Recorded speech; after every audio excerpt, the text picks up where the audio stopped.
Hello, good evening, and welcome to the Fatback 4 for this Sunday night. We are nearly through. We are nearly through this fucking international break, and Liverpool will be back on Saturday morning, or just into Saturday afternoon, 12:30, against Watford at Anfield. With me tonight, I have Kev, I have Emmett, and I have Keith.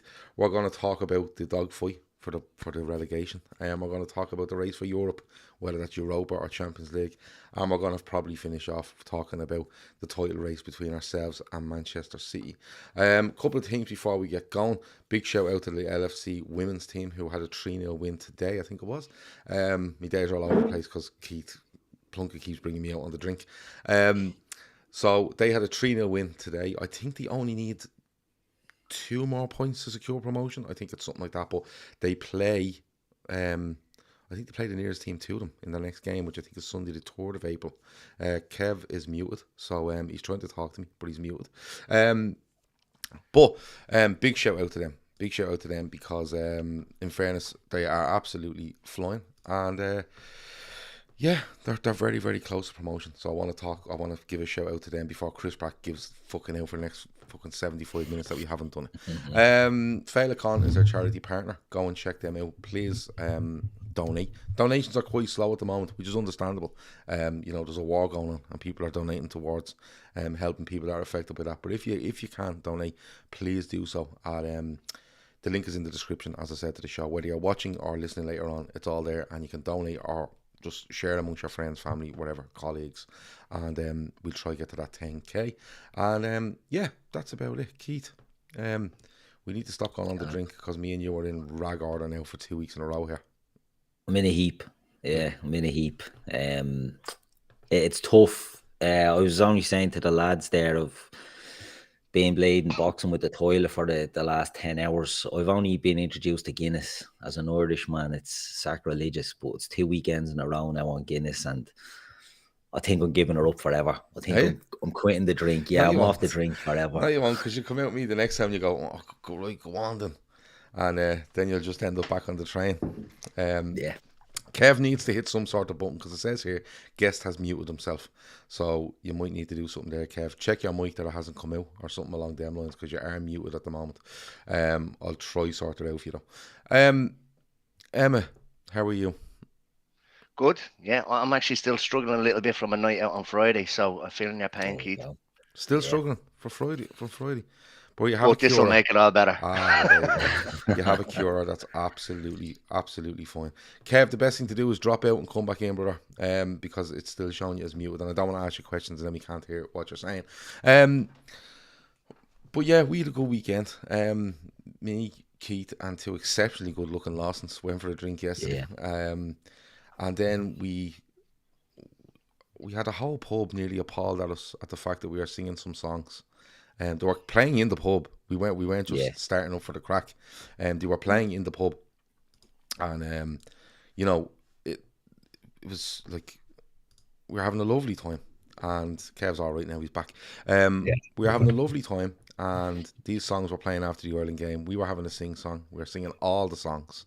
All the songs. A pub were disgusted with us, so we left that pub and walked a mile to where we were going next, and sang all the way there. It was lovely. We had a great time. So, as you say, the pub was playing these songs. We were joining in with them. Yeah. But they probably didn't appreciate joining our inners. Yeah. They just wanted a casual, the respectable end of Dublin, a listenership more so than a taking over ship. And now this was like at 6 o'clock. We only got into the place at 5. By 6 o'clock, we're nearly bleeding on the table, singing and dancing. So I can sort of see where you are coming from a bit, but look, it is what it is. But it is what it is. But we had a lovely sing song, and then we found the pub later on that was having an impromptu trad session, wasn't it? Yeah, where we all got involved in everything going on. It was lovely. In between, we went to the Anfield Rap Kick in the Sugar Club as well, and that was great as well. And literally, I'd say the people in this pub across the road from the venue were having a lovely evening until the gig finished, and then about 60 of us piled into this pub, and the guy behind the bar, Brian, who I know a long time, was just looking, going, oh, for fuck's sake, you know what I mean? Like, it was just drinks after drinks. He was ran off his feet, but we had a lovely time.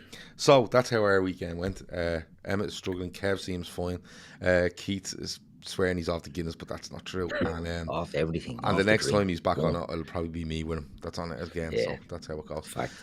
So tonight's show, because it is an international break, there's no football to talk about or live football to talk about. So I wanted to put these lads on the spot a little bit and talk about the relegation stuff, the race for Europe, the title race and stuff like that, and just see where we feel, where we are, because we always knew April was going to be a big month. There's loads of fixtures in it. I think Liverpool play every 3 days in April, for the vast majority of it, and it's going to define the season. Not only the fact that we play in 3 competitions during April, but we face Man City in the league, we face Man City in an FA Cup semi-final, and we could possibly end the month. I think we could end the month knowing if we're playing Villarreal or Bayern Munich. But I want to start off with a couple of players, and the first one I'll start off with is Mo Salah. Now, I don't like talking about Mo Salah's contract situation. I'm not a big fan of it, because to me, despite all you can really see is agents throwing out stuff, and you know, it was actually ridiculous a couple of weeks back or whatever it was. But something came across I think it might have been yesterday, and as I said, I was out with the lads, so it kind of passed me by, but little rumours going around that Mo Salah is ready to sign a contract with Liverpool, and he's not, whatever Liverpool have offered, he's willing to look at it now rather than just point blank refuse it. Kev, I'll come to you first. Is there anything in this, or is it just something that's thrown out there? Because I did see one tweet and it was like various sources, and I was like, well, who are the various sources? Name them, or I don't believe it, or it didn't happen sort of thing, Kev. Yeah, I think journalists as well as podcasters are in this mix at the minute this week, because there's not an awful lot going on. I don't know when it comes to Mo, because the market for where he can move to is very, very slim. There's not many clubs out there that can offer him the type of money that he believes he's worth. Let's put it that way. You're probably talking 3 clubs, and of the 3 clubs, does he really want to go to PSG and just knock out French league after French league for the rest of his career and pick up a paycheck? Doubt it. Madrid, yeah, possibly. They're going to lose an awful lot of money off their wage bill this summer. Whether they'd be able to stump up the transfer fee that Liverpool will command for him, I don't know. Not if they want to do Mbappe in this summer as well. And there was a rumor going around that maybe Barcelona could do something with the new investment that they've got coming in. Now, even then, I can't see that happening. So it might be a case that Mo's agent was saying, just throwing out bits and bobs, making himself look like an Egypt, to be honest. But the waters, they might have tested the waters to see how the fans would react. And I think they might have been surprised by the reaction of the fan base that, yeah, Mo is a great player. He's an absolute worldie of a player. But no one is bigger than the club. And if push comes to shove come the summer and a decision needs to be made, we'll find another Mo Salah. We'll find someone else to fill that slot and score goals. It won't be easy, but it's doable. And I don't think the club are going to be held hostage by him. And I think they might have realised that what's being offered, in a footballing sense, makes the most sense for his career. He's got to be competing on all fronts. He's got to be in Europe, Champions League, in the last 8 more often than not. And status-wise, there's not many clubs bigger than Liverpool in world football at the moment. So it's a no-brainer for me. But we'll see. I just think a lot of it is down to what the agent is trying to put out there. And this second-guessing stuff, this stuff, will he, won't he? I think people are wearing very thin of it, and people have kind of wised up to agents playing clubs off the fans, and they're not buying it anymore. I think you're right. I genuinely do, and I think the first thing you said when I asked you that question was, it's international break and there's not an awful lot going on. I think that might be the key thing. Emmett, the natural progression in this discussion, regardless of hard discussions on Mo Salah's contract, is Juve want them, right? Juve are looking to do a deal. Barca are looking to do a deal. PSG are looking to do a deal. Could someone else do a deal? Real Madrid, whoever it might be. And the natural progression in this then is to turn around and go, it actually looks like he's going to sign a deal. So it just absolutely turns everything on its head again, and off we go on Monday morning, and we have another week of this shit, to be perfectly honest with you. But for you, when you look at it and you see it coming out and you see various sources, none of them being named by the looks of it, is it just something where you go, listen, this is just more guessing games, and it's something you should just kind of disregard? I only saw it from one. I think it was Football Insider was credited with the actual quote itself. So I don't know how dependable they are. I think something that Kev said there, that how much Mo wants. I'm not even 100% sure whether it's Mo that's driving the figure. I think it's his, can I say, dickhead of an agent. Yeah, you're saying that. I said it, and it's live. I think it's him that's actually pushing it, and maybe, I don't know, maybe I agree with Kev. There's not many places that you can go. The one that you named, PSG, is probably the one place that we now can probably afford him. But he just needs to look at Gini Wijnaldum going there last year. And does he really want to become the next Gini or the next Hazard or the next Coutinho? I don't think so. So I think it might be Salah himself is, I don't know, maybe he's ready to get rid of his agent. maybe he's gonna leaking stuff. Maybe if I'm a senior player, and I think I said this in the Telegram, if I'm a senior player, I'm sitting them down, I'm having a conversation, and I'm telling them, I'm pointing towards all of these failed transfers. We did the top 30 transfers in here before, 20 misses, 7 hits, and 3 undecided. For me, and like what Kev said as well online, I was actually, I won't say shocked at the response. I did expect to see a lot more people saying, just pay him the money, but it was nearly 90% saying nobody is bigger than the club.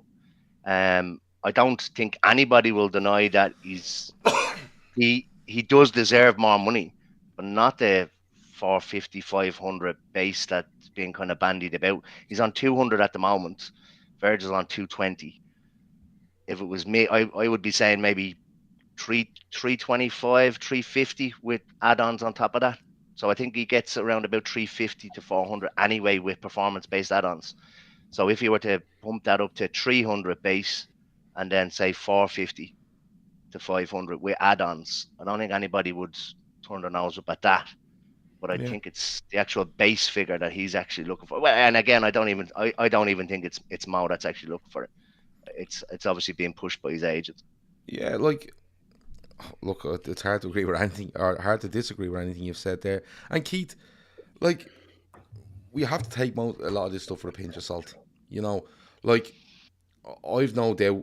Well, I'd be very surprised if we see any more cryptic tweets from Mohamed Salah's agent in the upcoming 3 months or whatever it might be, because I think this will be sorted in the next 3 months, one way or the other, and I don't think you'll see much more cryptic stuff coming out, because in my opinion, and it's only my opinion, Mo Salah will be looking at that and going, what are you doing?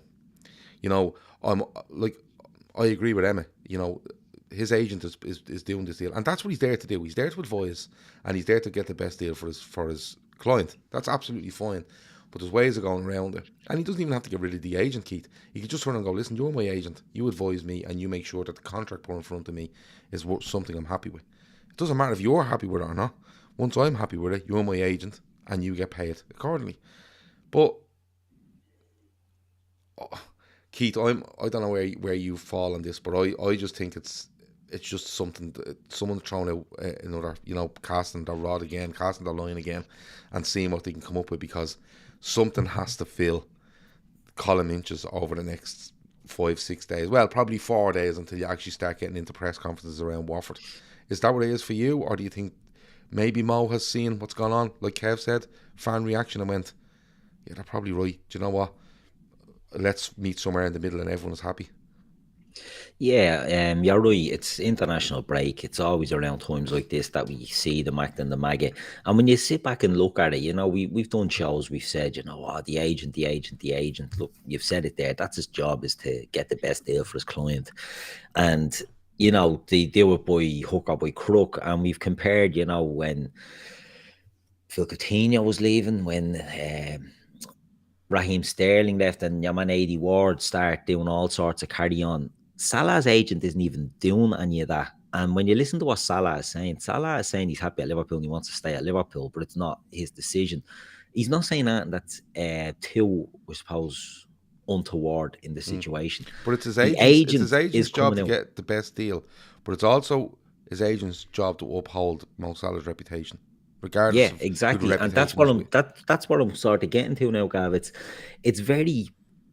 It's all done reactionary stuff on Twitter. Do you know what I mean? Like Jurgen Klopp says something and he's on with the laughy faces.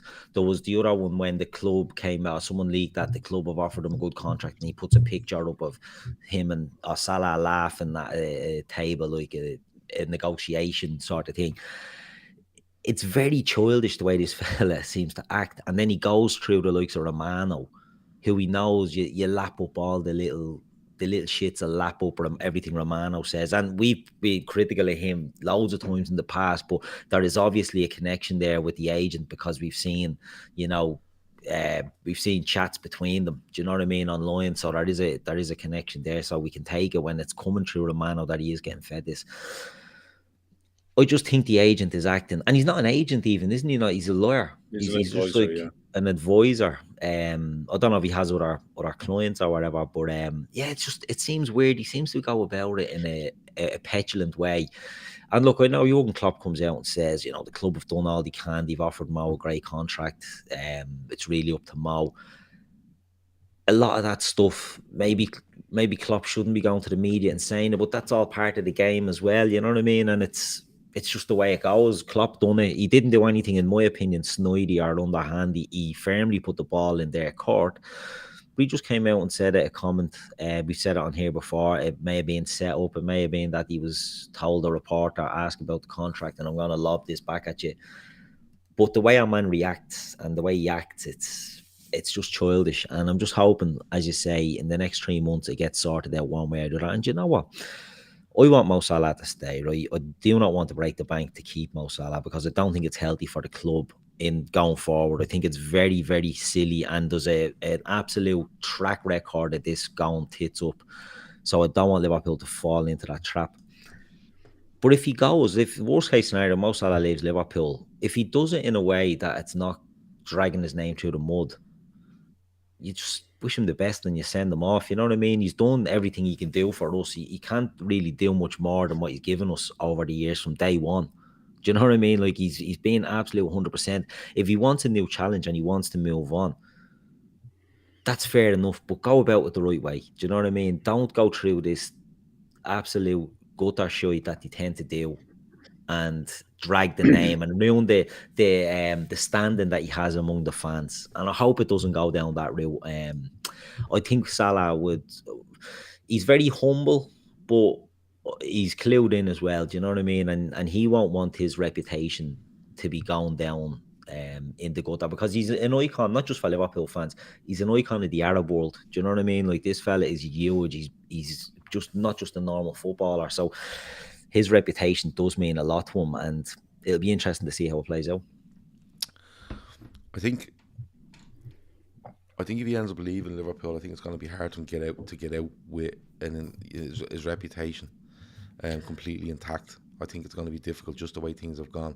I also think that in the next 24 to 48 hours, off the back of some quotes and or tweets that you're seeing, and I don't know how, like Emmett says, I don't know how reliable they are. But if you start seeing, if you see, you may see certain Twitter accounts returning that volley, I suppose, with Mo Salah still remains unwilling to sign a contract at Liverpool with the way the current deal is, basically doubling down on what was said, 10 days ago. That's where you should watch out for in the next 48 hours. But the next 4 days, it's going to be more silly stuff, I think. He's got the qualifier coming up against Senegal. They're 1-0 up in that, and I think that's Tuesday night. Yeah. And both can come back to the club then after that. Mm-hmm. So someone's coming back with a sore puss up on him after that result, no matter what. So, and we've already had to deal with that after the AFCON when you know Salah comes back and, let's be honest, hasn't performed since coming back from there. Yeah, it's something that we don't know how concrete those comments are, or how concrete that information is. So we're just going to have to wait and see. And it's probably a good time again on this channel to put a pin in Mo Salah's contract stuff. And when anything actually happens, we'll come back and talk about it. There'll be loads of channels out there that'll fucking do 4 shows a day on Mo Salah, and fair fucks to them, but I just could not be asked. One more though, Divock Origi. You know, will he stay? Will he not stay? You know, he's been linked away with Liverpool last summer, January. He was injured, and people going, he might still go. He didn't. He's out of contract in the summer. Liverpool can, if it's agreed with the player, can extend for 1 year. We don't think that's going to happen. There is a rumour going around that it will happen in order to get some sort of fee from a possible buyer. Both Milan clubs are being linked, but AC Milan being the much stronger link over the last couple of days. And Emmett, I'll come to you first. We've said for the last little while it looks like it's time for Divock Origi to leave Liverpool, but he comes up with that big goal against Wolves. He just gets big goals, doesn't he? But now when you look at Salah, Mane, Firmino, Jota, Diaz, possibly Carvalho coming in, and maybe he can play in a front position, maybe it's a midfield thing. But even Minamino looking ahead of Origi, now really it does look like the time, doesn't it, come to summer that Divock Origi departs Liverpool and goes and tries to get proper regular football somewhere. I honestly thought he should have left after the Champions League final. 100%. And not for a fee or anything. He owes us absolutely nothing. But he owes himself a little bit of a career elsewhere. It's just what I feel. It's just that he's robbed himself of nearly 3 years now, where he's just happy. You know, I know you've spoken on this show before about he just looks like he's happy just to sit on the bench, come on, do his few minutes. And I'm not necessarily going to say he's a Pogba type where he's just happy to collect his money, but he just has. If he was any more laid back, he'd be horizontal. Like, it's just. But I just think now is the time. It is beginning to, I feel, maybe tarnish what he's done. He'll always be a club legend. I love him, I've had this conversation several times. And what about this goal and what about that goal? But like, there's no forgetting that. But at this stage now, I just think he owes it to himself to move on. And I think if he goes to AC Milan, he'll tear it up over in Italy. Absolutely tear it up. Tammy Abraham's tearing it up for Roma. There's no reason why Origi can't go over there and do it for AC Milan. It'd be interesting to see if he does go to Milan, because we, like you said, if he's any more laid back, he'd be horizontal, and that's not just you reading that. You know, if you listen to James Milner talk about him, if you listen to several players at the club talk about Divock Origi, like, he's so fucking laid back. He scores that goal in the Champions League final and runs off as if he's done it at Melwood. You know, like on a Thursday afternoon. Last kick before they head in, have a shower and go out for something to eat. That's what he looked like. You know, he scores the winner against Everton where it comes off the bar, and he tries to get the ball out of the net and bring it back to the halfway line. You know, and the only thing I can think of is he thinks genuinely Liverpool 1-0 down at the time, and like, get it back to the halfway line, we might get a second. And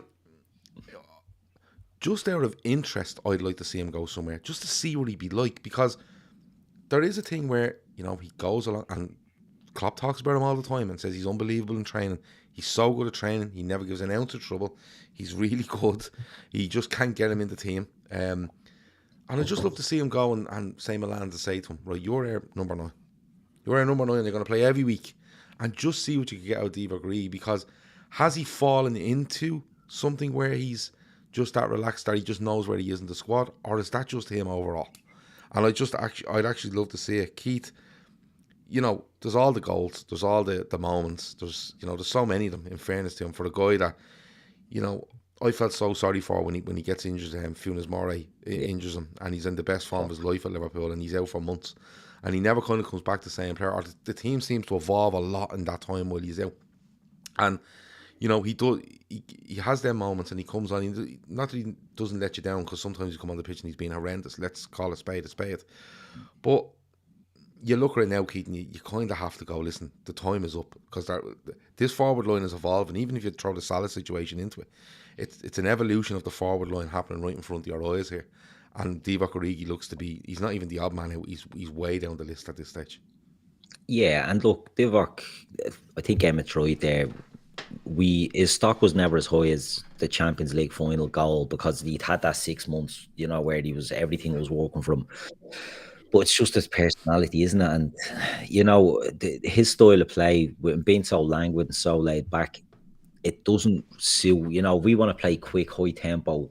It doesn't suit it. There's games when it has. I mean, Barcelona, there's games when he's been excellent, but overall his style probably just doesn't suit what we're doing. You know, if you want that big man option, you'd rather have someone maybe a bit more physical. Do you know what I mean? Like than Divock is. He's quick. He has all the tools to score plenty in Italy. And I think if he does go to AC Milan, it's a good move from. Laura's saying it there. He's only 26 still. Do you know what I mean? He's nearly 27. He's a young man. He leaves Liverpool with a good reputation. Do you know what I mean? Like he's got big goals. He's got Champions League final goals. He'll go there and he'll be wanted, and it's up to him then to play and to put in that effort and the performance.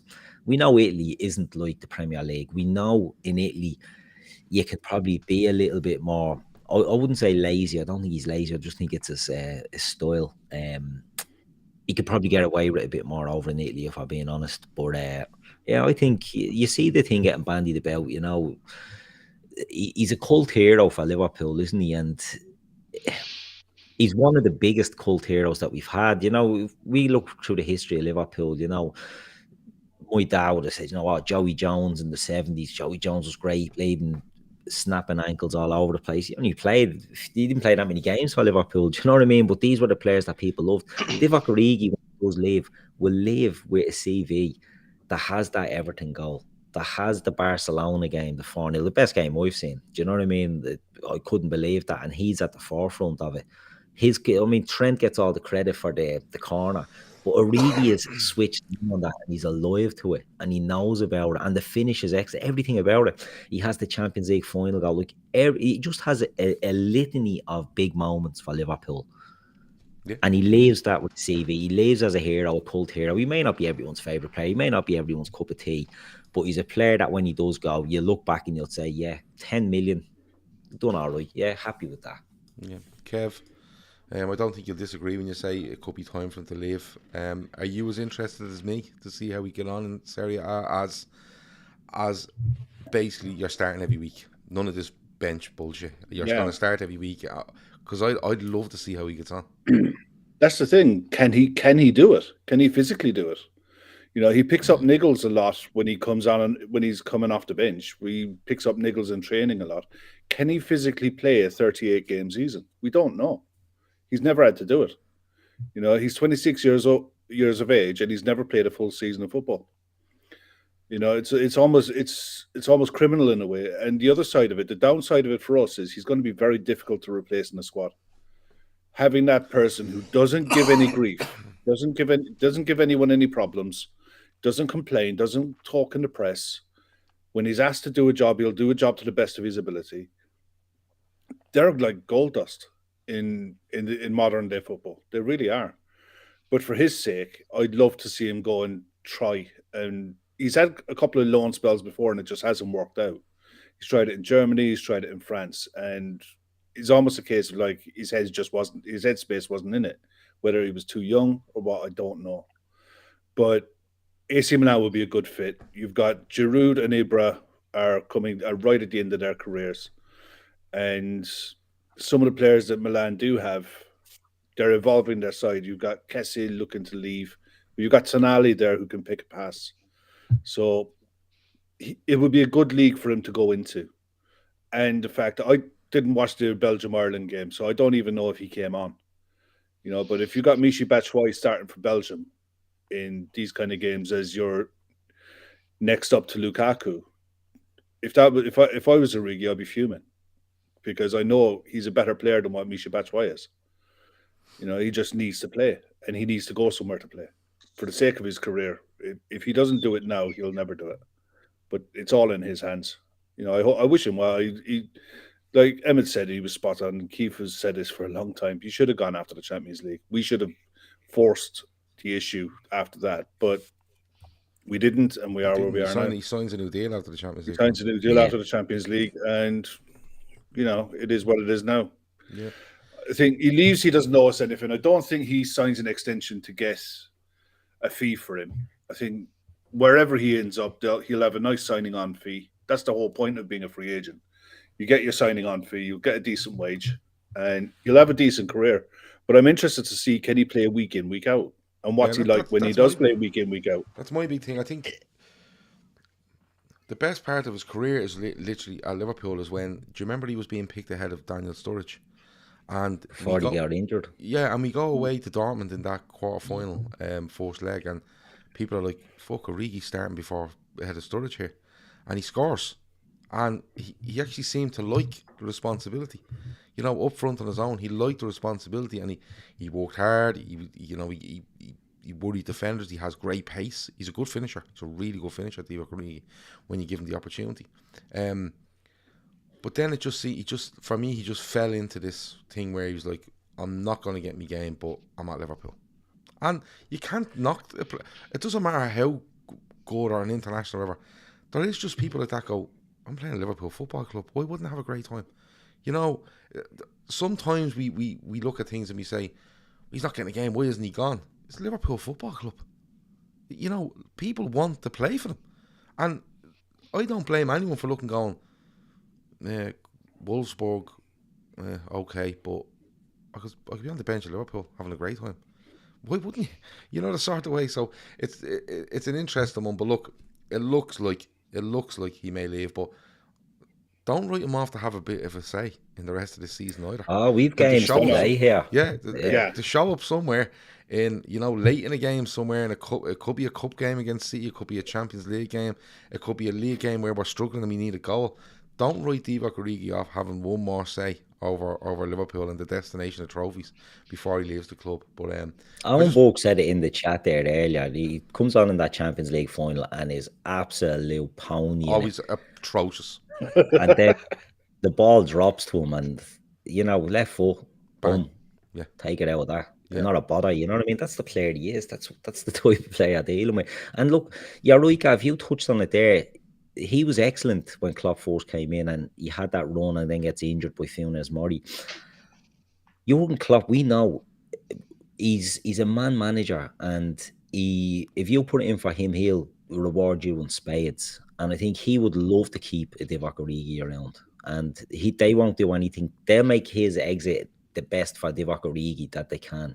They won't do anything that'll, you know, sign a contract so we can get a fee. They'll let him happily go out the door, pat on the back. Do you know what I mean? Klopp keeps him around because he done him a solid at the start. And we've seen it with other players over the years with Klopp. If you do a solid for Klopp, he looks after you and he doesn't push out the door. Fans might have says, get rid of him. Jurgen Klopp doesn't do that. And we're seeing it with Divock. He's here a long, long time, and his time is eventually up. We wish him well.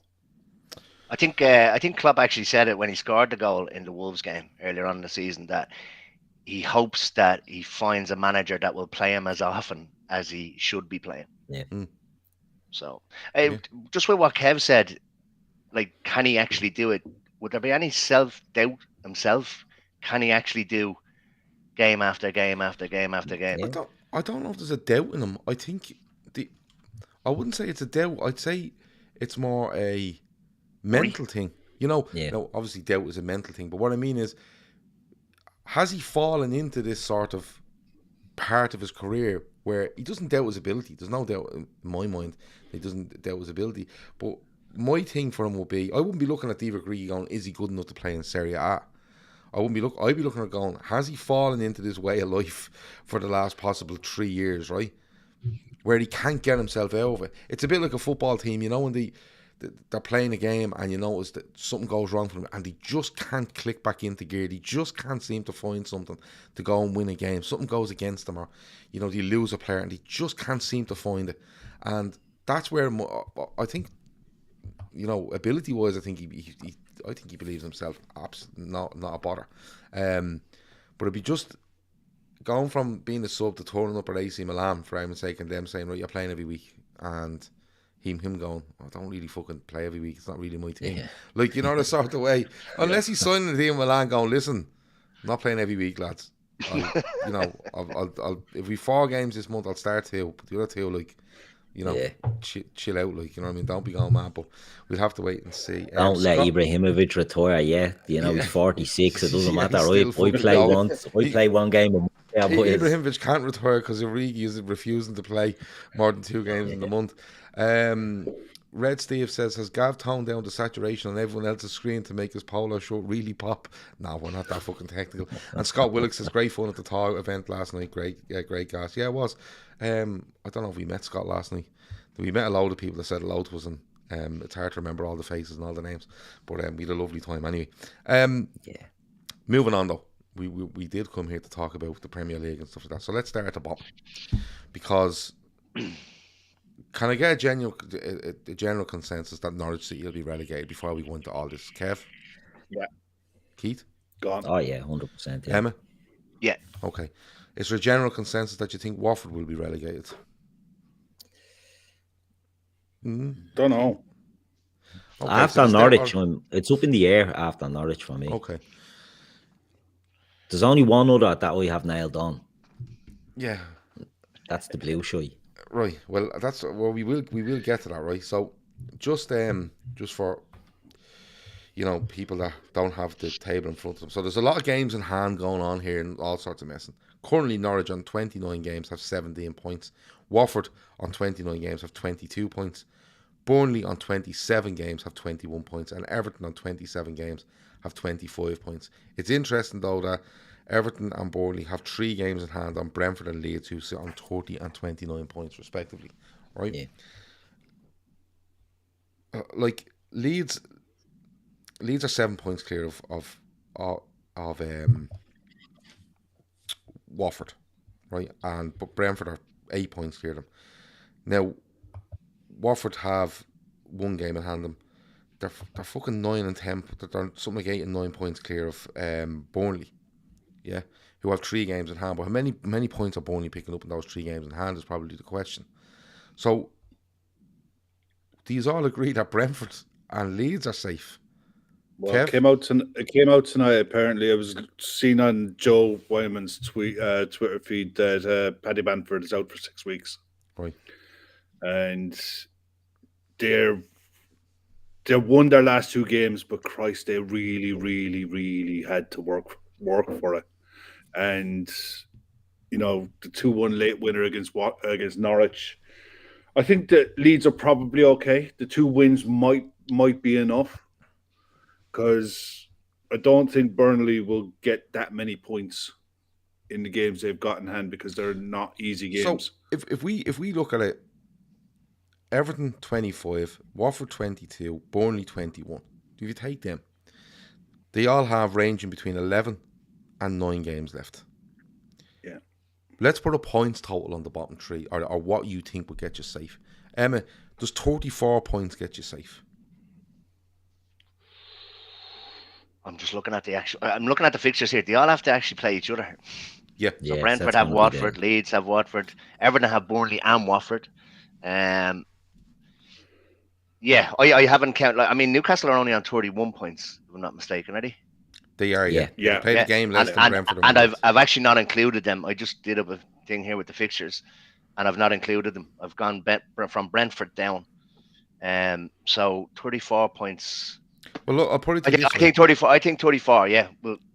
Because just looking at the games. Lads, throw Brighton in there as well, because they haven't won a game in fucking ages. And but they've 33 points. Yeah. Right. Yeah, they've lost 6. What I'm saying, I'll put it to you this way: if Brentford win 1 more game and Leeds win 2 more, okay, would you be on 34 points? It would need Burnley to take 14 points from their last 11 games. Yeah, which is 4 wins and 2 draws from the last 11. Do you see Burnley doing that? No, I think Burnley are gone. Because that Burnley are the key in all this. Yeah, I think Burnley are gone. I think it's between Watford and Everton. Okay, Watford and Everton. Burnley have 2 games in hand on Watford. Yeah. I think Burnley could be snaky to get out of that, because they've that sort of, it hasn't worked for them now in fairness, but they do have that bit of fight and that bit of blade and grizzle about them. Know-how down there as well. 100%, I think that could hold not them the first in good rodeo. stead. Yeah. I think it's 2 from Everton, Watford and Burnley. I'll put that out there. So you think Leeds and you think Brentford are okay? I think they'll be okay. I think it's 2 of Everton, Watford and Burnley. Would you all agree? 2 from 3? Yeah, and I don't think I don't think that any of them are breaking 30 points. So I think if you're on 30 now, you're safe. Kev, 2 from 3. Yeah, it's 2 from 3, and it's the games against each other is going to decide it. I think Watford might have enough. I think Watford might get over the line. I think Everton are in real trouble. Is that because Real trouble. Watford look a bit more, or have a manager that, despite what he has in the squad and despite what you think of him, he can send the team out to be absolutely very, very well drilled, and literally say, right, we're going to draw our next 3 games, and we're going to take 3 points from 3 games, and it's better than what we were getting in the last 3 or 4 games, or whatever it might be, and that pushes us to 32 points. Let's see what Everton are. They have a goal threat as well. You know, in the likes of Emmanuel Dennis, they have a goal threat, and if Hodgson can get him, we'll find out when we play him first up on Saturday.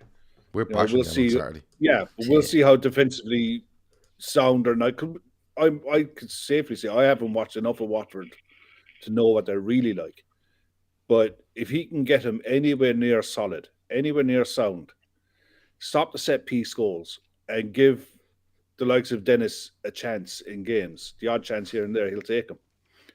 And I can't say the same about Everton because I have watched a bit of Everton, and they look an absolute mess. No matter what kind of lineup they put out, they have no discipline, and they just don't look like they can keep clean sheets. They don't look like they can score goals. They can't stop set pieces. They're in so much trouble. They're in a mire, and the fans are turning. So, at least with Watford, with the fans, they're not going to go absolutely off their game if they go on a bad run because they've been there up and down. They're a yo-yo club. You know, so the fans will stick with them, whereas the fans will turn on Everton, guaranteed 100%. Keith, how much does just pure drive to get results outweigh talent? Because I think if you look at Watford and Everton, there's no issue saying Everton have a more talented squad. Yeah. Right? But, like Chris Brack says there, he thinks some of the Everton players don't realise they're in a relegation battle. They seem to think reputation will keep them up. How much is it where Everton would just literally sit there going, players even looking at each other going, he'll get us out with something, or he'll get us out with something because he's a really good player. And they're not all doing it. They're not all pulling their weight, whereas Watford, with a inferior squad, or in talent-wise anyway, will absolutely dog it on as much as they go away and win at Southampton, who are on a really good run of form. Southampton, they go and win there. Now they've been bashed. They were beaten at home by Arsenal. They were bashed away. I can't remember who they were, beaten 4-0 away at somebody. But they go and win at Southampton before the international break. It throws the cats amongst the pigeons. Is it a case, Keith, and you keep banging on about everything going down, is it for you it's not about talent, it's about the ability to just grind results and grind that 1-1, or maybe make it a 2-1, or maybe make it a 1-0, and just be able to pull something out? Because I agree with just, I've watched Everton the last few games, and Newcastle included, by the way, and they were appalling. Dirt. And look, he's touched on it there. They've the worst manager in this battle. Make no bounds about it. Roy Hodgson knows what the relegation scraps are about. Sean Dyche knows what the relegation scraps are about. Jesse Marsh doesn't, but Jesse Marsh is coming into a team, and I think his little new manager kick might be enough there for Leeds. I can see Leeds winning a couple of games between now and the end of the season, whereas Everton, I look at it and I'm like, can't see them winning many, if any. You know, like, genuinely, I don't think there's a win in Everton. And that's because they have a crap manager, right? We always give Frank Lampard stick, and I think it's right to give him stick because his opinion of himself is carried on after that cup game when he just went on like a petulant child about the 4 goals that you conceded being flukes and this and that. Like, absolute, this fella does not have the minerals. And if your manager doesn't have the minerals for it, your players certainly won't. You look at Everton, right? Let's look at Watford, right? They have Kev touched on it there. They've got Dennis. He's slowed down with the goals, but he is a goal threat. They've Cucho Hernandez. They've got, if he gets any weight to fitness, they've Ismail Assar. They've got weapons there. I don't know what weapons Everton have, because the likes of Richarlison, he's not the one you want down there when you're you know, you're digging in the trenches and you're looking to get a bit of action. He's not the one. Dominic Calvert-Lewin, he has one eye on the exit there as well. You know, Everton's big players, they don't have the players, I think, for the scrap. I think, you know, they talk about Anthony Gordon, they'll talk about, you know, Seamus Coleman and all these lads. They do not have the bottle for this fight. And I agree with Chris's comment. I think in their heads, they think it's between everyone else because we're too good to go down. But they're not too good to go down. And I think their manager will play a big, big part in that because he is poor.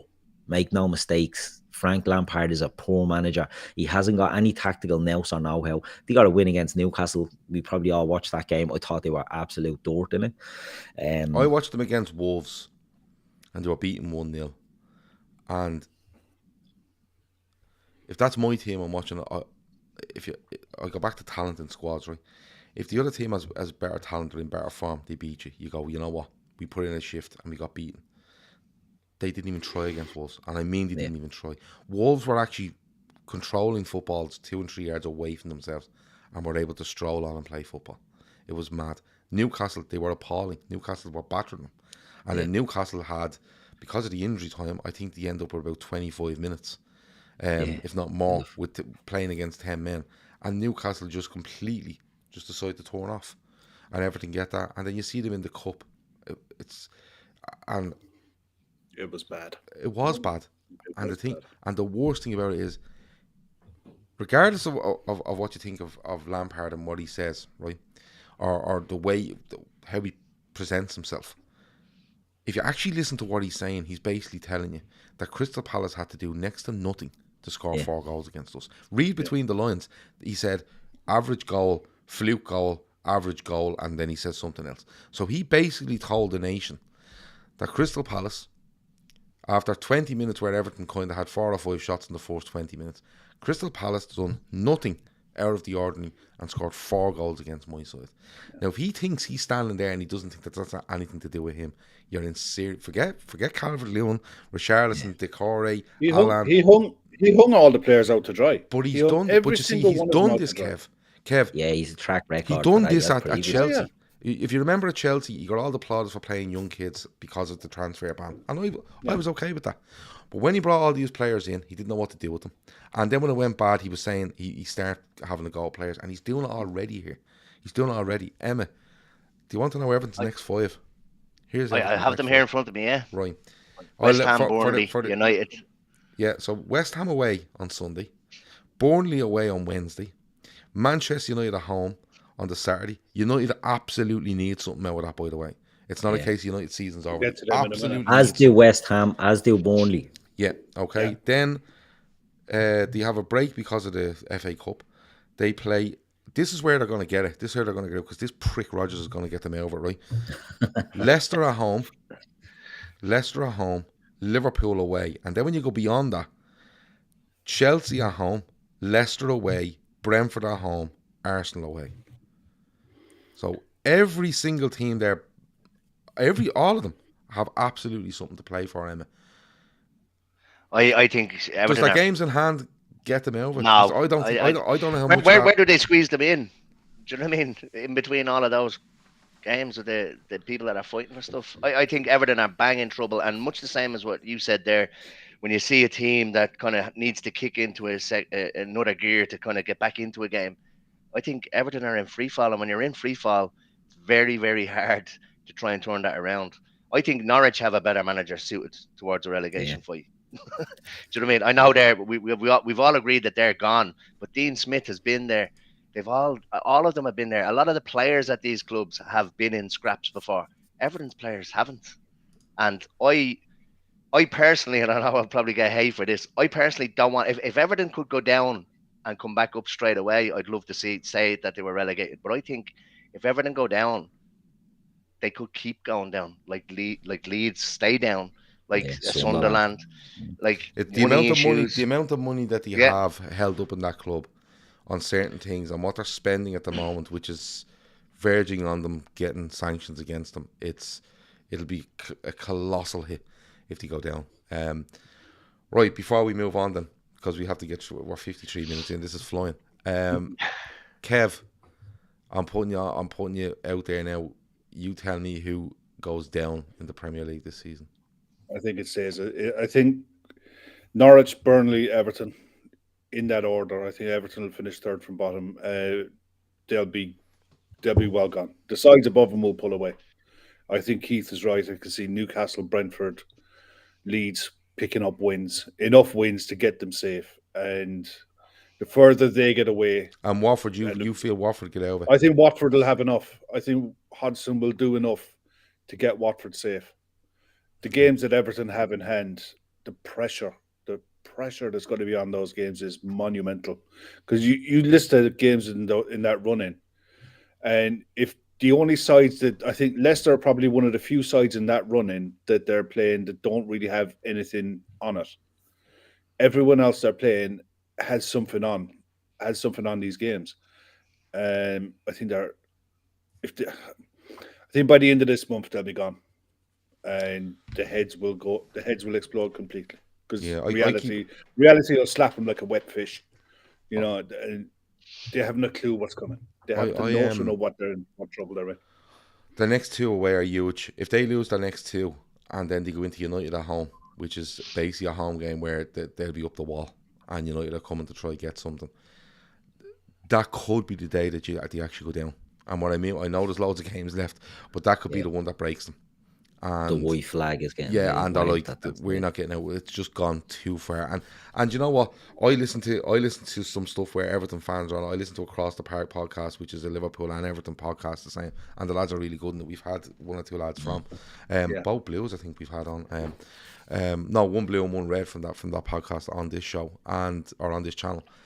And they're very realistic in what they say on that podcast. But I get the sense of them that it's not about the 38 games, it's the breaking point. And I think Everton are teetering on a breaking point. You know when you see a club or a team where you say they're in the hunt, it's fading, and then you go 6 games left, they're gone. They're just gone. You should stop it now. If a referee was involved here, he'd be stopping this fight. And that's where I think they're teetering on. And I think if we're going into Saturday week and we're looking at Everton at home to Manchester United and Everton have lost, that's their games in hand gone, by the way. Theoretically, if they lose at home to Manchester United, you're going, that's three on the bounce with the FA Cup defeat, and games are running out and they haven't got themselves out of it. I think they could be in real trouble. Keith, give me a bottom 3. Norwich, Everton, and Watford. Okay. I think Burnley will get out of it. Okay. But I wouldn't be, so I don't give a shit about Burnley or Watford once they ever gone. The one good game Everton had, sorry for going back on this, the only good game in months was when they played Leeds a few weeks ago at Goodison. And the crowd were bleeding rabid and they got behind them and they shouted on every tackle, every throw in. And they don't have that in the locker, that crowd, because we all know that as soon as something goes wrong against them, Leeds were very, very shit at that stage and were extremely there for the taking. And once something goes wrong, the toxicity there switches and it ramps up, and they don't have it. I think they go, and in that order, by the way, I think they go second last. I think they're bleeding 19th in the league job. But I'd say I'd fancy Burnley, and I'm only putting that. I hate Burnley. I'd love Burnley to go down. But I just think they're a more settled side than Watford. Do you know what I mean? Their players and manager are there a long time. The core of their squad is there sort of a long time. And I think they might have enough. But it's a toss. I think the likes of Leeds and Brentford and all, they'll pull away from it now. And I think I can see them getting wins where I can't see these getting many down there. Okay. So that's what I'm going with. Emma? Norwich, Burnley and Everton. Oh, sorry, Norwich, Watford and Everton. Burnley to stay up. Okay. I think Everton stay up. Boo. And they're terrible. But I think them 2 Leicester games for me. Yeah, that's them 2 Leicester games and that Brentford game at home, because you have to remember that Brentford game is the second last game of the season. And if Brentford are safe, you know, your man Tony is off on a boat somewhere just having a great time. You know, that's sort of on a yacht somewhere. Brentford. Yeah. Norwich definitely. Burnley have a fight in them, but they just can't score goals. And I don't know how many. You're going to need to get 2 or 3 wins here. And I just can't see where Burnley get the goals to do that. I think they'll scrape a couple of draws here and there. And Watford, they can pull out results. They can. But I think they need to do more than Everton. And I think Everton could stay up on about 31 points. I think that's how bad it could get down there. Listen, if you swapped Leicester, them 2 games against Leicester, and you were playing Wolves, or they were playing even 2 games against Watford, I'd go with you. But I'm fucking telling you, that Brendan Rodgers fella will turn up and get beaten at Goodison, and they'll probably get beaten at home by them as well. And the only reason I think Everton stay, actually, do you know what it is? The only reason I think Everton will stay up is because of that wanker will turn off in both the games and for the rest of the season now, because he's thrown his toys out of pram. So Everton, for me, stay up, but only because of Leicester City, in my opinion. Europe, top 4, top 6. Just on the top 6 thing, I think 7 places will get you into Europe, won't it? Because unless Palace win the FA Cup, another spot would go to the league. I don't know if it's a Europa League spot or it just goes into a conference spot. So you're probably looking at 7 getting European spots. But before we get into the top 4, is anybody against the idea of Wolves getting into Europe? Because I've really enjoyed them this season. They don't score loads of goals, they don't concede loads of goals, but they've had some really good games. Keith? Yeah.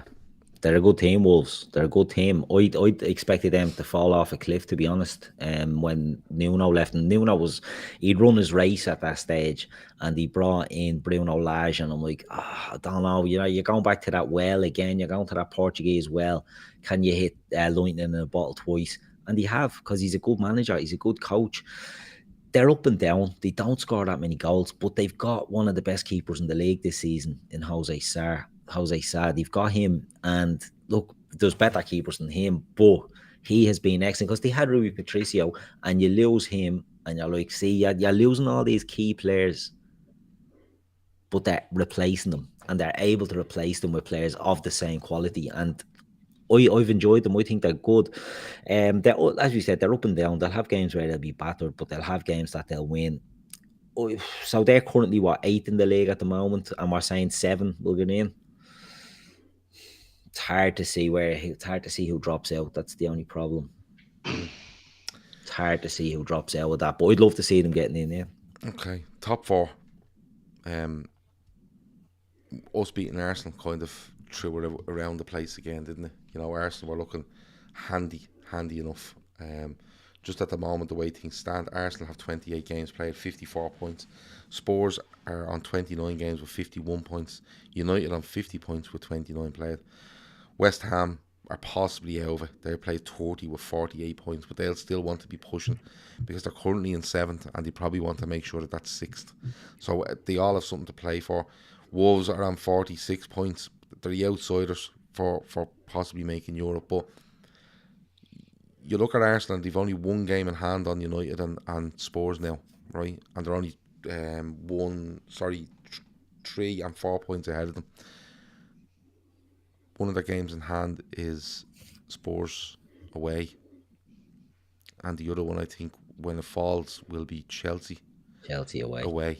So Arsenal, they're in pole position at the moment when you look at the table, but Arsenal's next few are Palace away at the weekend.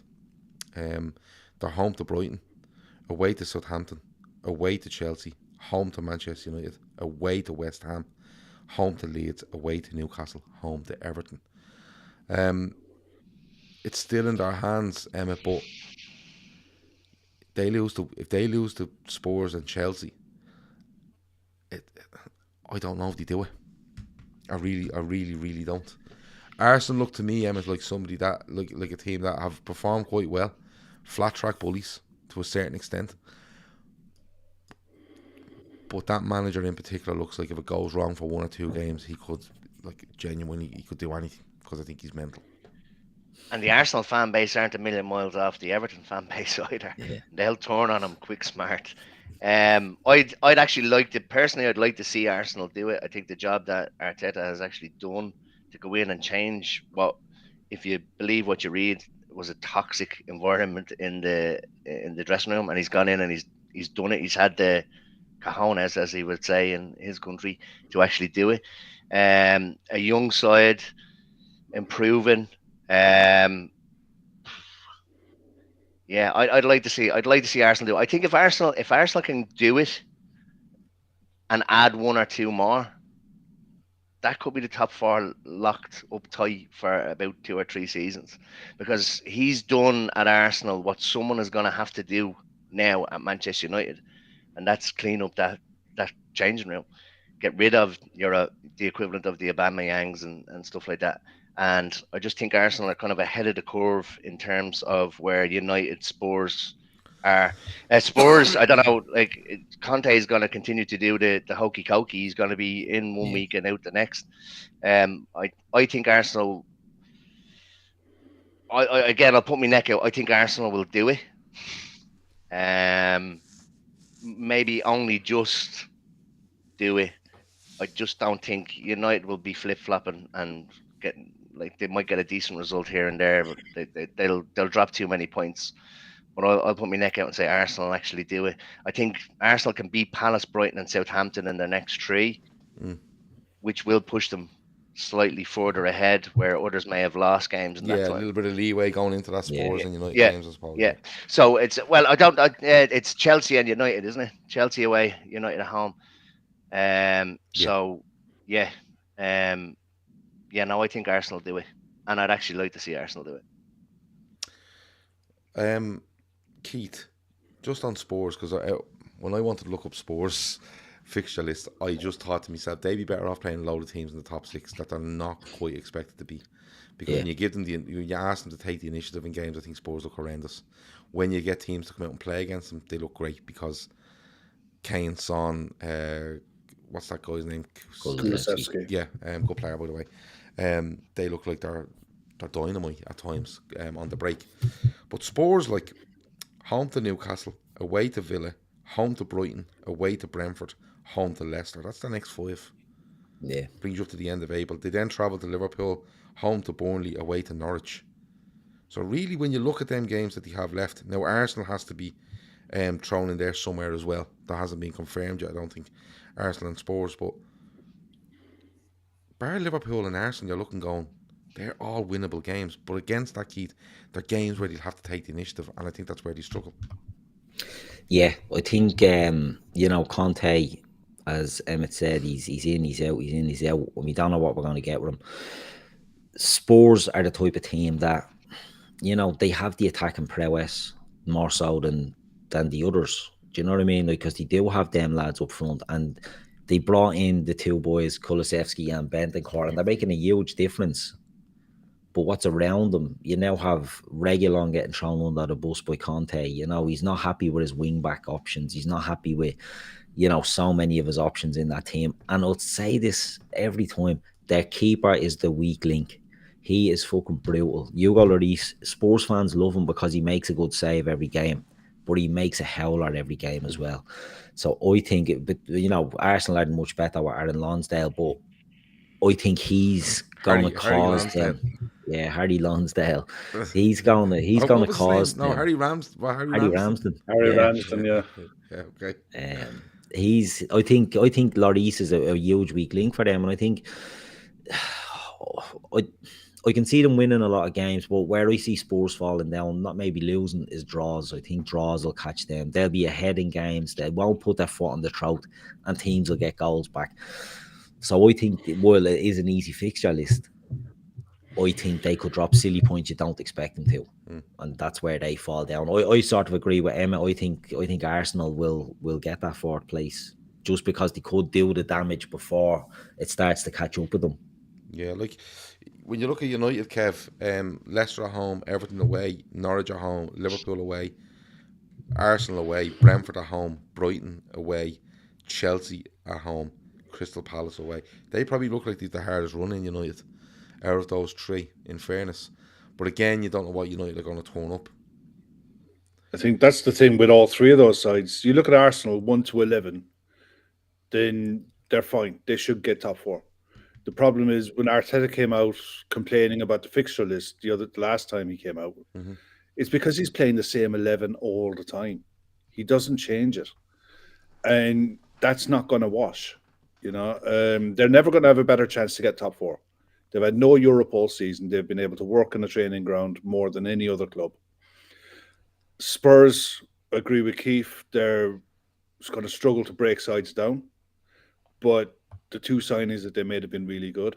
I got a sneaky feeling. I think United, now that they're out of Europe, I think they could get in there. There's 4 points split in the 3 of them. They all got to play tough games. I wouldn't be a bit surprised if Manchester United got into the top 4. Arsenal have to get into the top 4 if they want to keep that squad together. They have to. They've got too much young talent there that won't be happy with another year in the Europa League. And the flip side of all of it, West Ham could really go and win the Europa League and get into the Champions League that way. Yeah. They really could. They've got Lyon in the next round, which will be a tough game, home and away. Barcelona are probably the favourites for the tour to win it outright. But I wouldn't discount West Ham in the Europa League at all. I think they got it. I think they'll almost concentrate exclusively on that now until they're out of it. Wolves could pick up a league place on the strength of West Ham dropping off a bit in the league to focus on Europa. But if United can start getting on a bit of a scoring run, if they can get a tune out of Rashford, try and get some kind of form into him, that's all they need. That might be all the difference between those 3 sides, is a striker hitting form at the right time. Harry Kane finding goals. Saka turning into the Saka that everyone was raving about, not the one that got pocketed by Andy Robertson. It could be down to something as simple as that, a striker finding form at the right time. And who are you going to back in that kind of race? There's nothing in it. And that's all those 3 sides have got left to focus on now is the league. It's going to be I wouldn't be putting a week's wages on any one of them. No, and I think the top 4 is wide open. I think the big game is Arsenal against Spurs. Arsenal against Chelsea, fine. I think United still have to play Chelsea as well. So, and I'm not too sure if Spurs have to play Chelsea, but they may or may not have to, right? I don't think they do. But United and Arsenal still have to play each other. Yeah, but what I'm saying is, if Arsenal beat Spurs, I think you're more or less done. If they draw or lose to Spurs are most definitely back in it. And Manchester United, like you just said, Emma, are eyeing up that Arsenal game going, we'll put ourselves right back in it if we beat them. Because even though they're unpredictable, these 3 sides, they know the other 2 are unpredictable as well. So it's not a case of, like, let's be honest, if Liverpool were 4 points clear of Spurs with this amount of games to go, Liverpool are just going to wipe the floor with everyone. And Spurs don't have a hope. But because of who's around, they're all looking at each other going, you're not that reliable. The sort of way. And with Spurs having to play Arsenal, that's the key game. That will set it up to what's left, and that little buffer that Arsenal have could become really important, or it could be where it's like you've been dragged right back into this. And I'm not saying that Spurs will take the upper hand. United could then look and go, they're killing each other here. We can go on Arsenal and really go for it. So it's really, really interesting. 4th spot in the league, Kev. Manchester United. Keith. Arsenal. Emma. Arsenal. Okay. Yeah, I'd go towards Arsenal. Just. I think if they can avoid defeat against Spurs, it might be enough. It'll still open it up if they draw, but I think they might have enough. They look like the most likely out of those 3 sides that could probably put 3 or 4 wins together in a row, and I think that's what might do them for the end of the season. Now they look like the most settled side, I think, and had been one of the form teams only up until we got hold of them. Yeah. Yeah. And the thing is, like, most settled, they look like the team that believe in themselves the most. United don't look like they believe in what they're doing. No way do they. And Spurs are probably on the pitch going, this fella is going to have a breakdown after this game if we don't win, you know. So they're all kind of skirting around Antonio Conte as well, so it's a bit mental. The league, the one we're here to talk about. Both teams have 9 games left. They have to play each other at the Etihad. 1 point separates us. We start back against Watford at 12:30 at Anfield on Saturday. City follow that up against away to Burnley at Turf Moor at 3 p.m. There's been loads spoken about the run-in and who has what and stuff like that. I don't know how much that's going to matter when it comes to these two teams. They'll just want to keep winning and winning and winning. But just so people know what's going on, league-wise, Liverpool home to Watford, away to Manchester City, away to Aston Villa, which we don't know when that's going to be yet because it's being postponed. It could end up being the second last game of the season. Home to Manchester United, home to Everton, away to Newcastle, home to Spurs, away to Southampton, home to Wolves. Right? It does, if you're taking on its merits, I think it looks a harder run-in than Manchester City's. You know, Manchester City's running, of course, starting 1 point ahead of Liverpool with 9 games to go. They have Burnley away. They have Liverpool at home. Atletico Madrid is in the European Cup for them, of course. And we have Benfica. But they then, their game against Wolves away has been, like our game of Villa, has been cancelled, so you don't know where that's going to go in. Home to Brighton, home to Watford, away to Leeds, home to Newcastle, away to West Ham, home to Aston Villa. And then you have the Wolves away game. So they do look like an easier set of fixtures than Liverpool. But I'm quite happy with that. I want them. I'm more comfortable in the fact that City feel like we can go and beat all them. They won't be an issue because that's where their heads turn.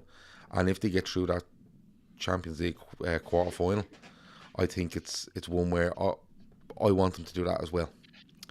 Kev, how confident are you? Do we need to win at the Etihad at all costs? And who wins the league title? All right, I'll start off at Speak the now end. or forever hold your fucking peace. I'll start at the end. I think we'll win the league. I That's don't enough. think we have. I don't think we have to go to the Etihad and beat them. Okay. I think they will, like we will. Both sides will drop points between now and the end of the season against other sides. I just think they will drop more. I looked at. Apparently, we've conceded 4 goals this season in the league. This year in the league so far, in this calendar, in 2022, we've conceded 4 goals. We look like a side that, even if we go 1-0 down, we know we have to. They know they have to win games. 3 points is everything in every game that they're in. I feel confident in every game that if we get ahead, we're not going to be pegged back. I wouldn't say the same about Man City at the minute. I just don't know if they've got it in them to go again, like they're going to have to. And I don't think it's a foregone conclusion that they go through in the Champions League. I think that could be the biggest problem for us, is if Atletico knock them out. And that's a distinct possibility. If they only have the league to focus on, then I think they'll go all guns blazing. The games at the end of the season where they're going to squeeze them in, you know, the Villa rearranged game and their Wolves game, that could be squeezed into something that you're relying heavily then on how deep your squad is at that time. Yeah. And I And of think course our now squad, Man City are paupers when it comes to squads. but I think our squad is slightly deeper, is more experienced. Whereas Don't they've forget. relied. Sorry, go ahead, Kev. Sorry. No, sorry, Emmett, go on. I was going to say, don't forget, one of us is getting to the FA Cup final, which is on the weekend. We were supposed to play Southampton, and they're supposed to play West Ham. So one of those games has to be moved as well. You're looking at, so if one of us into the FA Cup final, we're both rearranging a game. Them away to Wolves, us away to Aston Villa. So they're being rearranged, so they could have been ended up on the same night. But if Liverpool get to the FA Cup final, which they will because they're winning all the trophies, they will have to then squeeze in another game. So could that be a key, Kevin, in the title? I think the squad depth is going to be so key to this. They've used probably the core of 18 players this season, whereas we have used the 24. And yeah, there's a drop off in the squad, no doubt, when you bring players in, but you have confidence in the players that when they come in, they'll do a job. The likes of your Curtis Jones, Divock Origi when he comes in, Taki will come in and do jobs. I look at Nathan Ake and like that caliber of player at Man City. They haven't really been playing much, and I just fancy us over the long haul. I just think I thought I would rather be in their position than ours, but the more I look at it, I wouldn't. I just think that we're in better form. And I know form doesn't mean anything because you can lose form in over 90 minutes. But I just fancy the position that we're in. I just think we're in a really good spot at the minute. And I'd rather be playing against sides who are almost a stiffer test than the give me 3 points brigade. Because that's where you can come unstuck and start looking 2 games down the line and stuff like that. I just don't think that's in the nature of the squad. And one clip that went and done the rounds the other day or today was the one with Jordan Henderson and Harry Maguire when they were doing a rondo. Everyone's seen it, yeah. No. That kind of meant they were doing this rondo and Harry Kane literally just put his foot in the ball and stopped it. And Henderson turned around and said, "What the hell are you doing?" They were on something like 48 passes or something. Yeah. And it's that kind of attitude from Henderson where standards don't drop. So they're doing a rondo. They're making a foul of 2 people in the middle. Yeah. And get the 48 to Maguire. It goes to Maguire. He takes a touch, takes another touch, and the rondo dies. And Henderson's just looking at him like, "What are you doing?" Yeah, keep going, humiliate him, and you can't. Yeah. Exactly. That kind of attitude from someone like Henderson in a training session for England is infectious in the squad. They won't let it up. They just won't stop.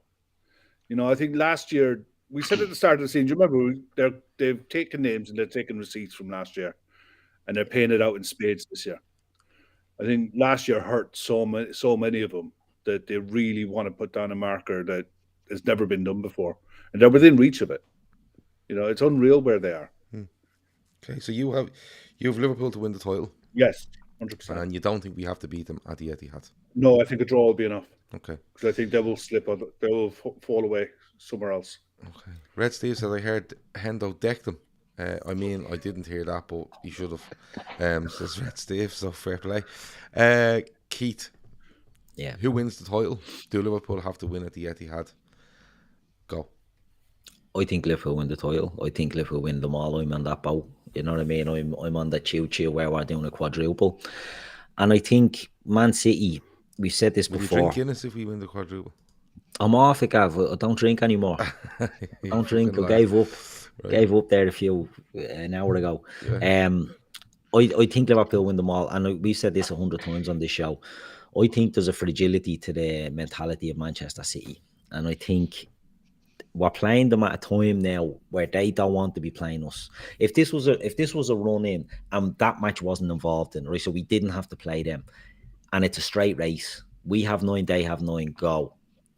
I'd fancy them to win the league because I think they can just do that and just motor.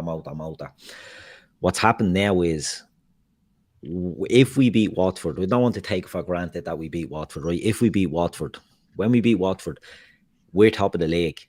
Albeit for whatever, till they play Burnley, we're top of the league. That's a mental thing. They've thrown away a 14-point lead, and we're top of the league. We then play them at the Etihad. If we beat them, they fall off a cliff, in my opinion. They're gonna have a blatant grindhouse with Atletico Madrid. Atletico haven't been their usual self this year. They're a pig of a team. Absolute pig of a team to play, and then they're gonna have us in the cup. I think their season gets derailed in a week, and I think if it does, I don't think they have the mentality to jump back on the horse. I think there's too many fragile egos in the Man City squad, and they're a great team. Pep Guardiola is a genius. He's a great coach. I'm not diminishing Pep Guardiola, but he doesn't deal with pressure. He never has. Do you know what I mean? At Barcelona, he didn't deal with pressure. He doesn't like it when he's under pressure. And I think the way it's fallen now, this week or whatever, 10 days or whatever it goes over between the league and the FA Cup, I think if we win, I agree we don't have to win. I think if we draw at the Etihad, that puts it a bit more in the balance for me as well. I think if we win there, I think they fall off a cliff. I think if they beat us, I think we're gone from the league, personally. I think if they beat us, that's the injection they need, and they'll just tunnel vision. Boom. They won't lose a game, in my opinion. But I think they're on such a tightrope that if we can win, and it's going to be hard. It's going to be hard to win there. If we can win, I think we absolutely stuff them, and I think it puts their whole season gets derailed off that, I think. And look, I hope it happens. Obviously, I'm a Liverpool fan. It's a big ask, but I would, looking at it, the fact that we go there and we can do it, it's in our hands. Do you know what I mean? It's been in our hands now for a while. You have to win there. There's no, I know we're saying it, draw isn't too bad, but the reality is, if you win every league game, you win the league. And we have that. They have it as well. We know that, but they're in a period where they're not playing great. Look, we're not. We're doing. I think we're playing well. I think it's getting sort of over-egged a bit, our performances. But City don't look like that machine they usually do. And I think there's cracks there. And I think we can really, really bloody their nose in the next couple of weeks. So we're going for us for the quadruple. Yeah, no worries. Barry Devaney said you'd be snorting Guinness if they win the quad. Emma, who wins the title? Yeah. Do Liverpool have to win at the Etihad? Liverpool win the title. I don't think we have to win at the Etihad, but I do think we will. When Atletico came out of the hat for City, and with us sandwiched in the middle, I thought that was massive. So they are, like Keith said, like Kev said, they're going to be two absolute dogfights. I think they probably will have enough, but it's not going to be easy for them. With us in the middle, I think that plays into our hands. I also think that Pep could maybe try and be clever in the league and underestimate teams, rather than being clever and underestimating teams in the Champions League this year when he's trying to get to the promised land. They have to play Burnley, Watford, Leeds, Newcastle, Brighton even, you said, could get dragged into it. Teams that are all scrapping for their lives. And we've all watched football for long enough. Strange things happen in the back end of a season. Yeah. Strange results happen. And I wouldn't be surprised if one of the three teams in the dogfight takes something off them. Okay. I won't put my neck on the line and say which one, but like you've seen, like I think Kev said on a previous podcast, he thinks Atletico go and beat Man City because they play that style where they frustrate, and then break away and get a goal. These teams are going to be scrapping for their lives, and it just takes a set piece. It just takes a breakaway goal. They were frustrated by Southampton. So we win. We don't have to win at the Etihad, but we will. City will drop more points. Okay. Oh, nice and confident. The game at the Etihad is huge, but if Atletico go to the Etihad 4 days previous or whatever it is, and come out of there with a draw, or even a 1-goal defeat, his head is already turned to the following week. Genuinely. He is obsessed with winning the Champions League because it's the only thing that can be thrown at him as a man. Well, you can throw loads of them because of where Man City have come from and what they do. But as a manager of Manchester City, the only thing that's being thrown at Pep, and like his time at Bayern, was he never won a Champions League, right? Let me be honest and let me be straight up. I'm 100% behind the fact that Liverpool can win a quadruple, will win a quadruple. And people have laughed at me and people have said, no way. And my response all the time is, tell me why they can't. All right? Because they're playing games. You know, like the state. Don't get me wrong. If we were talking about this 2 rounds ago in the FA Cup, you go, yeah, but they could do a break here and they do a break there. Like, they're literally getting 1 break of a game if they weren't playing the FA Cup semi-final. 1, because the final would be irrelevant, right? They literally get 2 breaks maybe, because if they went out in, say, a Champions League quarter final, right? What benefit is it to them? There's actually more benefit to being in them than being out of them. Do you get me? Like, if Liverpool went out of the FA Cup and the Champions League, I don't actually think it would improve the chances of winning the league, because you have too much time to think. And I think Liverpool, when they don't have time to think, are at their absolute best, and they're most dangerous, and they're devious fuckers, and they're animals, and they just go in. And I always go back to players from all different generations saying, when you're winning games, you don't care if you're playing every day of the week, because you're ready. You want to win, because the more you win, the more chances you have of being successful. Now, Liverpool come out of the season with a League Cup and an FA Cup, or a League Cup, or whatever it is, I won't be too disappointed, because I know it won't be anything to do with the effort, the quality we have, the application. It will be something where you go, that's just completely unlucky, or someone has made a monumental mistake in a game and you go, he's a fucking brilliant player, are we going to hold this against him forever, a la Gerrard, right?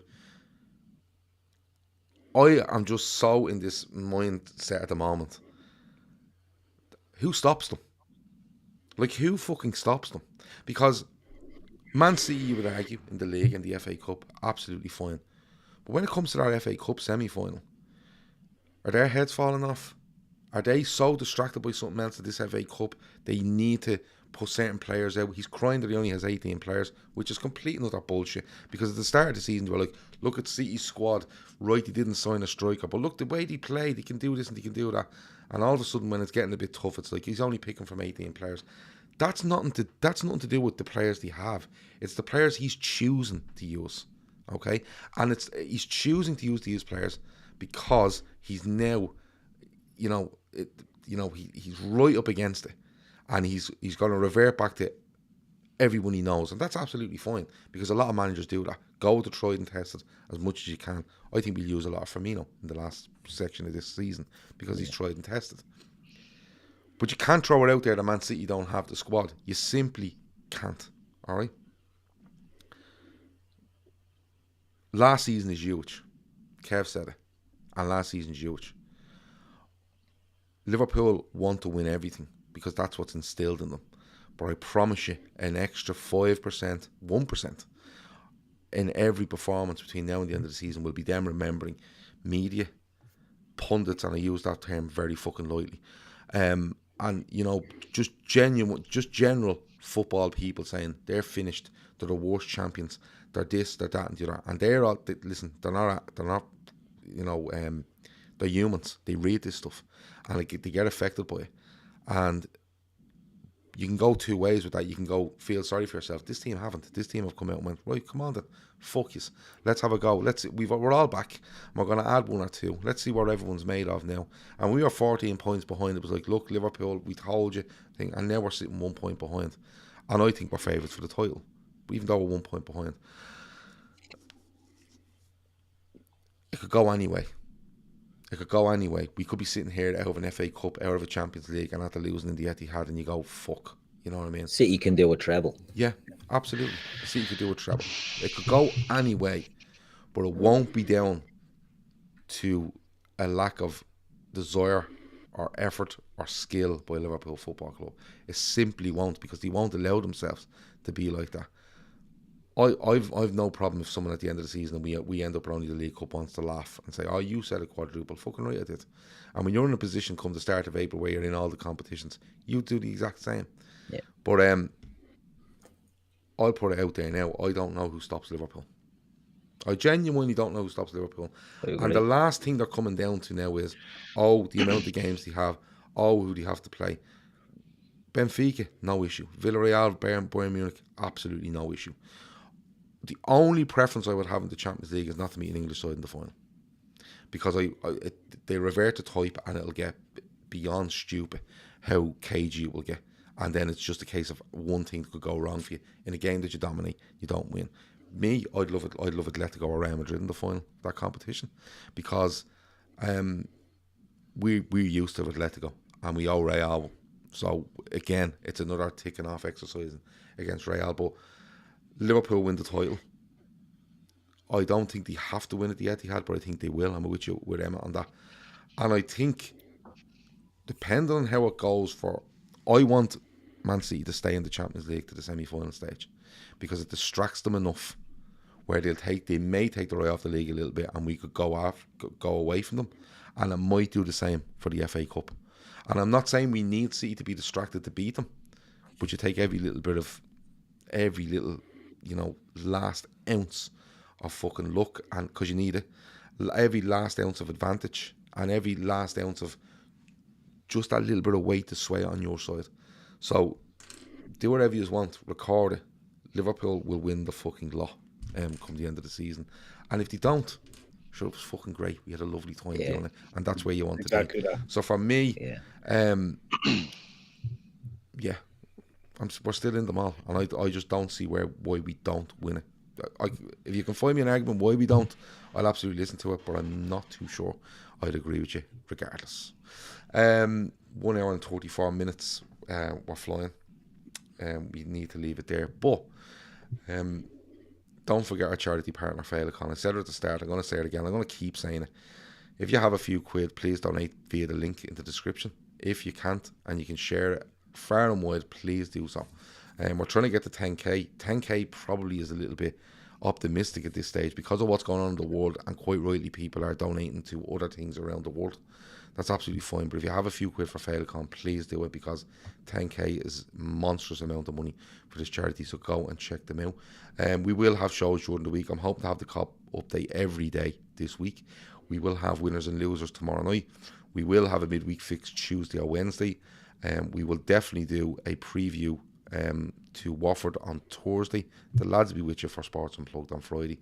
We will be back after the Watford game, about 10 minutes after full time on Saturday, and we'll be back with the Fatback 4 next Sunday. So there's loads and loads of stuff coming. Make sure, subscribe, share, like, all that sort of mess. And if you don't do it, there's nothing we can do anyway, so don't worry about it. Kev, anything else before we go? No, it's just sit back and enjoy the ride. This is as good as it gets to be a football fan. It doesn't get any better than this. Would you rather be in a top 4 fight? You know what I mean? That's where we were. You look at where we are now. This is unreal. Yeah. It doesn't get any better, so just enjoy it. Yeah, and you know what? Keith will back us up. We were speaking to a United fan last week in the pub, and very realistic about Manchester United, very realistic about Liverpool, and he said, look, I don't want Liverpool to win anything, but if you don't enjoy it, regardless of the outcome, enjoy it, because that's where you want to be. And when it comes around next year, if it comes around next year, you enjoy it again, and you keep enjoying it, because trust me, he said, as a United fan, the enjoyment disappears very, very quickly and for a very long time. So go and absolutely enjoy it. For Andy Cheese, Gav, you sound like you have the Rona. No, I don't. I've tested 3 times this week, all negative. That can't get me. I'm like immune to it at this stage. Keith, Emma, anything else before we go? No, much the same as Kev said there. Just strap in and enjoy it. We went for long enough not competing for anything. The fact that we're even competing, and like you said, Gav, it's April. We're in all 4. Well, again, we play again. It's going to be April. We're in all 4. Yeah. Unbelievable. Yeah. Unbelievable. Bestcams.fun, hot girls and boys video chat have arrived in the chat. Bosh. Give a wave. Out they go. Big Strawberry as their profile pic. Nice, like it. But anyway, they're gone now. Keith. Yes. Can I ask you something? Yeah. Do you know the way you play the tin whistle? Yeah. I've 2 questions for you before we go. Sorry, Emma. Sorry, Kev, but I should have done this. But anyway. So I've 2 questions for you before we go. Yeah. First one, I'll get to tin whistle in a minute. Do you ever notice, right, when you watch old comedies, they have that kind of live studio audience? When they're not live, they're just watching it, and then they just dub it all over the top of it. Can't laugh. Don't people laugh different years ago to the way they do now? Yeah, I haven't really thought about that, but yeah, you're right. Because I watch Only Fools and Horses a lot. Yeah. And the laughing that you hear on Only Fools and Horses sounds way different to the laughing you'd hear on, say, I don't know, what other show does live kind of audience? Friends. Yeah. Listen to the laughter. Laughing tones have changed in the last 30 years. Yeah, the guffaw has probably gone. Do you know what I mean? There's more of a snidey laugh There's these days. There's more of a high pitch from the 80s to now where it's not the same? I was just Yeah, wondering that today, and I thought I'd ask you. Thought you were the man No, to ask. it's something now that I think we're gonna have to dig Look a bit into. deeper into. Do you know what I mean? I think it's definitely something that we're gonna have to Man on TV investigate. shows coming. Yeah, that's it. I think we'll have to investigate this. We'll be watching old episodes of Steptoe and all that, and comparing the 70s to the 80s to the 90s to the Telling now. you, it definitely goes. It's going down in octaves as the years go on. Yeah, You know what I mean? And I think they're selling it short. You know what I mean? You want if you're gonna have fake laughing, have good don't think it's fake laughing. It's not real, but it's dubbed in. You know what I mean? Yeah, but I definitely think there's a different sound to the laughter from the 70s, 80s to now. But I just thought I'd ask you that. Happy Mother's Day. Maybe Keith has a point there. So Friends had a live studio audience, didn't they? I don't think the likes of Only Fools and Horses did. So it's nearly like canned laughter rather than live laughter. Yeah. The canned laughter was basically just one tape, Gav, says Laszlo. Yeah, but that's fine. But what I'm saying is that they sound different. There's a different level of it's more high pitched. Do you know what I mean? Yeah. Canada have qualified for the World Cup. So Sas Copoy was absolutely delighted with that. I think he dropped in, says Canada have qualified, whoop, and then disappeared. He's probably on the gargle. So fair Good play to him. stuff. Why not? This is the content we're after. Let's be honest, is actually L. Andy says, Jesus, ending on a high note here. There's more of a high note in the 80s, Andy. And it's dropped since. Listen, go and listen. And it's just something I noticed over the last couple of days. I thought I'd ask. See, that's social media and millennials. You make everything. Yeah, but most people just tell me to piss off, where Keith will listen to me questions and try answer me. Now, he probably gets off the podcast going, like, this prick answer me all these questions. But I thought I'd ask you. Second thing is, Keith, how's the tin whistle going? Because I'm getting there slowly with the banjo. And we were in a pub last night where you can literally just wander in there on a Saturday or a Sunday, sit down and play the banjo or your tin whistle or your guitar and sing along with like-minded people. And I think we should definitely give that a go. I think we should. Did you ask your man for a shot of his banjo at one stage? No. I told him I was trying to learn how to play the banjo, and but he was brilliant. He was about 70. He just kept saying to me, I don't give a fuck. And he's just sitting in the pub smoking. It was fucking brilliant. Like, he literally went out to have a smoke, got about 70% of the way towards the door, and just lit up the smoke, turned around and went back to the seat. It was fucking outrageous behaviour. But I loved every minute of it. I was in the element. Like, people were like, come on, are we going? I was like, no, come on, we stay and sing another song. But do you reckon we should try do that? I don't know if we have enough in us to do a gig. Not now. No, I'm not doing a fucking gig. I'm not like no, I'm talking. Do we have to get a set list for just this? wander into the pub, 2 songs each in our repertoire. Yeah. And just going, right, lads, I'm going to play this one. Definitely do that. And then they'll join in and we'll feel really good about ourselves, and then we can go home. You just start it off, and then when they join in, you just stop. And Yeah. like, nice one. It's like a sing song. You only know the first 2 lines of a song. Yeah. You start it off, you give it gusto. Yeah. And when everyone joins in, you can do the... Yeah, it's like when someone tries to sing Piano Man by Billy Joel, and they know the first 2 lines, and then they get completely mixed up as to what way the verses and the choruses go, and then they're really relying on people to join in. And I love when people don't, because the rest of the room are in the exact same position where they go, not too sure which way this one goes, and everyone, it just falls on its arse, and you go, you've wasted a really good song there. Yeah. Unlucky, mate. Unlucky. That's true. You can fall on your arse very quickly. There's a few songs like that. American Pie is another one. Yeah. Hotel California. You know, people go for it and think this is easy. People join in, but then people are like, no, I don't know which one is which here. Definitely make a balls of it. I don't know. But yeah, we'll definitely do the tin whistle and the banjo. We can get onto it, and maybe we're selling ourselves short, and we can do a gig. Maybe we can. Veranda Cheese says, I can play the ukulele. Can I join your band? Absolutely. It's not a band. We're just going to turn up in this boozer. Owen Burke has, first of all, he wants play Leona Lewis songs all night, Keith. Shout. You're Leona fan, aren't you? And who isn't? Yeah, well, not enough, because I don't know where she is. But Owen Burke says, he also says, increased levels of radiation over the last 30 years has affected how people laugh. Listen, you've gone on bleeding too serious here. Like, you know what I mean? You're bringing up science and all. You ruined it. So anyway, we don't want the round it'll affect it as well. Yeah, it's only going to get worse. The round could. Craig Lowe says Joel. Yeah, what do you say? Do you say Billy Joel? What do you say? I say Billy Joel. So do I. Billy Joel. Yeah. Yeah, Kev, Billy Joel. Billy Joel. Yeah. Oh, it must be a Dublin thing. It must be a Dublin thing. Yeah, I always say Billy Joel. Do you lads need a Because the sax? jewels on the nice road. Yeah, exactly. Don't go to Joel's. Do you guys need a sax? Says Richard. Yeah, you're more than welcome. I'm sure he'll let you in with a sax. Yeah, if you can play it, you'll be ahead of us. That sounds like Chernobyl in a pub, lads, says Laszlo. Mate, you missed it. Girls just want to have fun on the tin whistle, Keith. I reckon you could get there. Give it a go. Laszlo, it was a bleeding great boozer, I have to say, and the Guinness was outrageously good, although Keith hates it now. So, that is it. Sorry for keeping you another 8 minutes that we've wasted, another 8 minutes of your life that you can never get back. But listen, definitely laughter from the 80s to now is completely and utterly different. And when me and Keith get to our troubled second album, sure we'll invite you all apart. Alan says, Gav, remember about 2 years ago trying to set up a Trippers band when you started playing the banjo? Yeah, and then COVID hit and it all went mad. That's what we should do, Keith. That's what we should do. That should be a That's when I bought the tin whistle. That's when I bought and learned the tin whistle. Self-taught. Self-made tin whistle aficionado now. Yeah, could we do a live podcast mixed with like concert? See, it's hard, like it's late, you know what I mean? I remember playing the tin whistle on a pod. What do you mean it's late? What do you mean? I know it. What, like on one of these? I remember playing the tin whistle on a pod and my missus run the muck. She's like, everyone's in bed, get off that fucking tin whistle. No, you're missing the point completely. We'll go and we'll book a really small venue where we could literally get we're taking it on the road. 30 people in the room. Right? Intimate. 6 of each can pretend that they play an instrument. Yeah.